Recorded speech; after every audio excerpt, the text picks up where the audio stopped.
Hi folks, it's Karen from coreypapercrafts.blogspot.co.uk.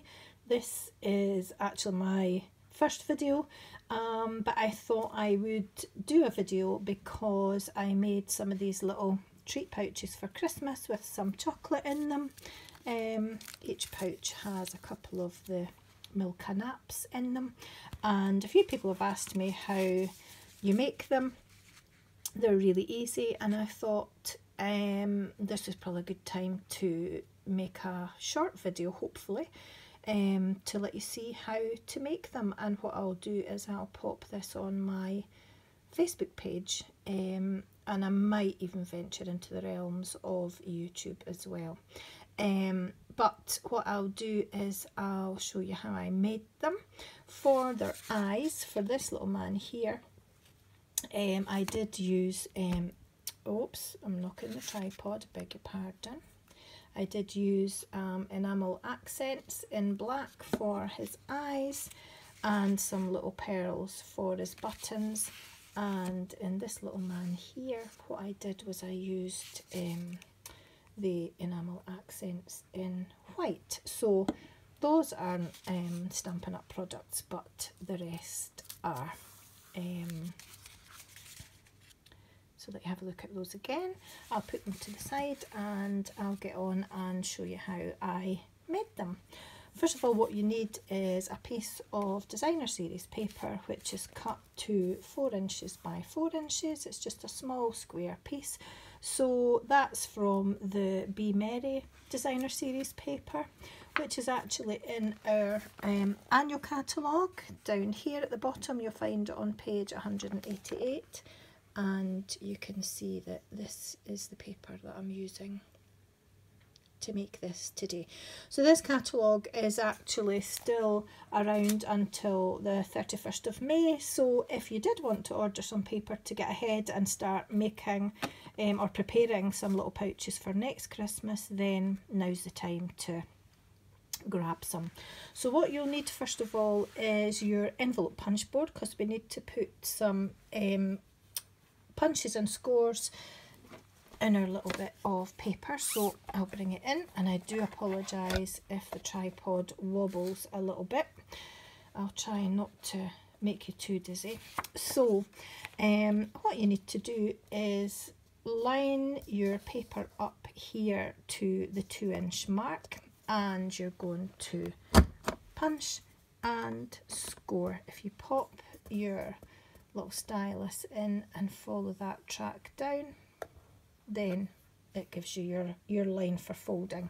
Now this is a square piece, so you just have to line it up to the 2-inch mark again. But often what you do is this little point here on the envelope punch board, this little bit here, if you just line that up, as you can see, with your score line, and just follow that all the way around. And now I've lost my place. I'm really sorry about the lighting.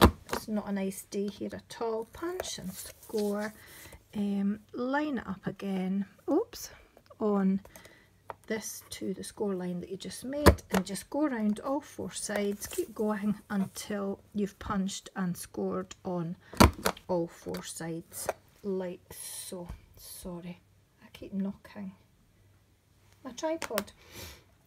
So once you've done that, all you need to do is turn your envelope punch board round, and we're going to round these corners in the back part of the punch board. So pop your corner in, give it a punch, and round your corner like that. So do that on all 4 corners.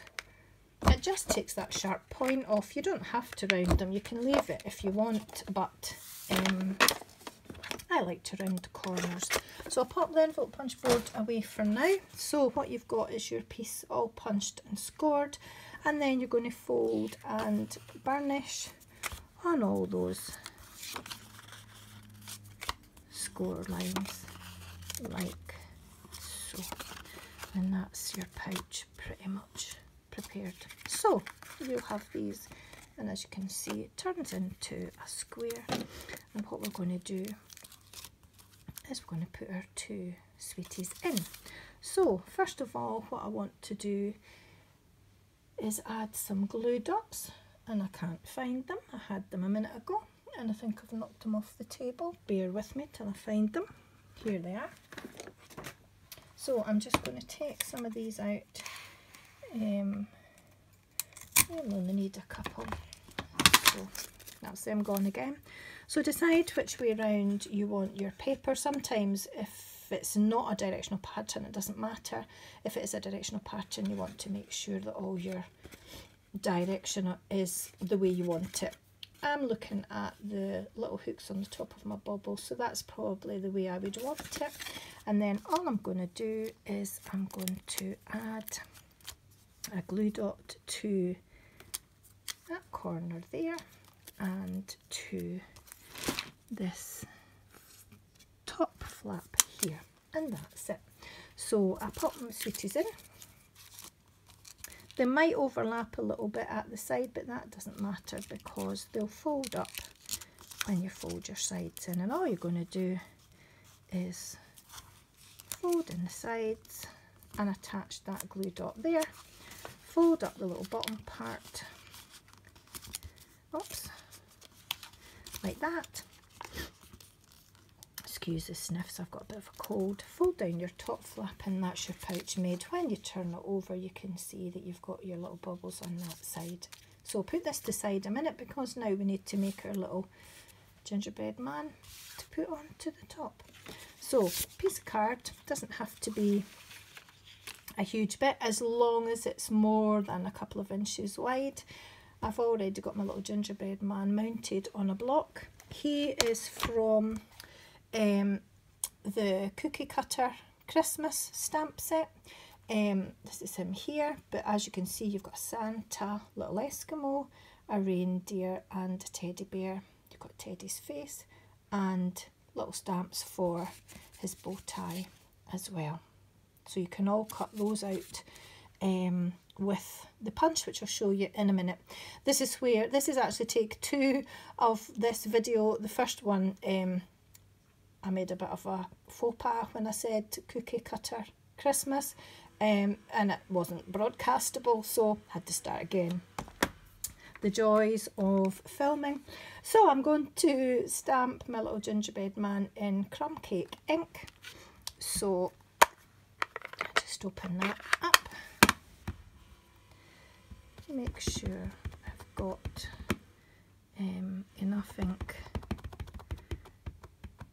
on my stamp, and then what I'm going to do is I'm going to stamp him quite close to the bottom of the card. I'm just going to make sure I give that a good press down so that he stamps properly, that I'm not missing out a bit of his head or a bit of his hands or his feet, and that's not great. So I'm going to stamp that again.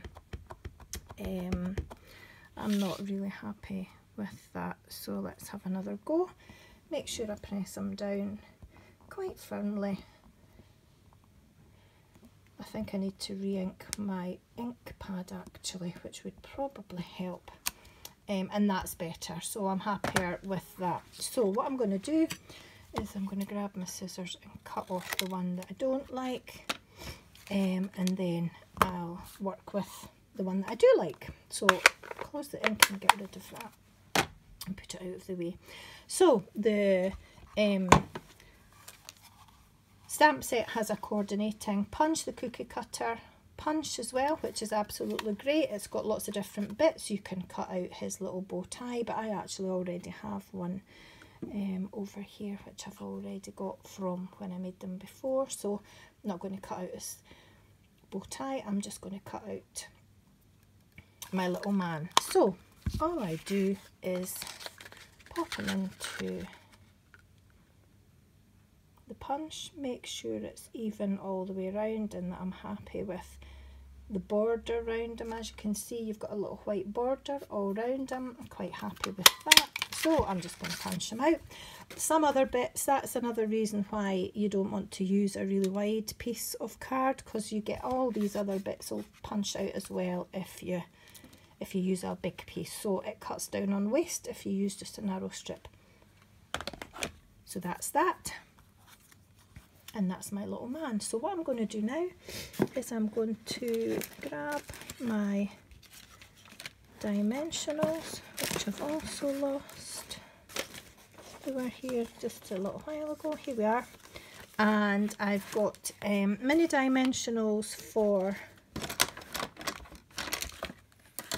popping his bow tie on, and I'm going to use my paper piercer because I find it just a little bit easier to pick up the little dimensional, turn him over to the back, pop a mini dimensional on and stick it on to my little, stick it on to my little man, like so. And then what I do then is I add my 2 dimensionals to the back, larger dimensionals, so that he sticks well to the pouch. Peel off the backing, which never ever wants to come off, and add them to the pouch like that, and that's the pouch made. So all that's left to do is, and you need to be careful not to touch these once you've dotted them on, is just get rid of the air and put a little blob for one eye, then the other. This wee man's got quite big eyes, but never mind. And I'm not going to use the white enamel accents for his buttons today. I'm going to use some little pearls and just add those on top of the little white dots for his buttons. And that's him made. That's all you have to do. If you're using enamel accents or anything like that, you just need to make sure you give them time to dry. And there's his 2 little friends as well. And that's him made. Really easy, doesn't take long to do at all.